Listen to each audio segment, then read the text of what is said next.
Bakit may nagkaklase pa ng ganitong oras? 2:00 na ng madaling araw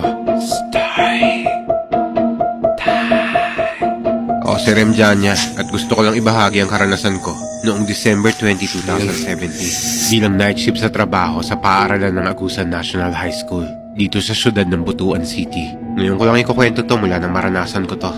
6 na taon na ang nakakaraan. Mahigit 2 taon din ako nag-work noon ng gabi at ito yung pinaka-worst na nangyari ng gabing yun sa paaralan na to. Mga 2:00 ng madaling araw, nasa loob pa ako ng paaralan kasi doon ako nagpiprintan ng t-shirt para sa mga estudyante. Nang gabing to, natapos ako sa lahat ng ginagawa ko at ako lang talaga mag-isa ng mga oras na to. Lumabas ako ng kwarto para magpahangin. Mga 2 minuto lang ang lumipas habang nasa labas ako. Parang nag-iba yung simoy ng hangin. Grabe yung lamig nito.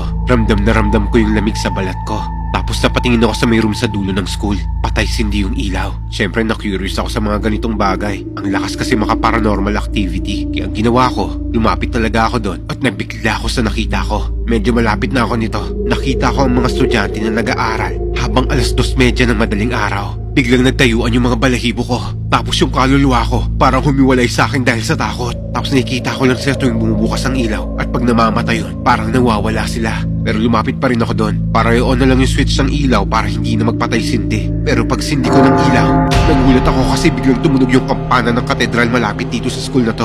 Kasabay ng pag-ugong ng kampana, nawala lahat ng mga nakikita kong estudyante rito. Tapos yung mga papel, nagsilipara na lang sa hangin. Tapos yung blackboard, may nakasulat na hindi ko maintindihan. Parang ibang lingwa yun. Ang mas lalong nagpatayo ng balahibo ko ay yung paggalaw ng mga upuan. Nanlaki yung mga mata ko kasi kitang-kita ko na gumalaw lahat ng yun sa harapan ko mismo. Hindi ko alam kung anong meron sa school na to o kung ano yung nangyari rito.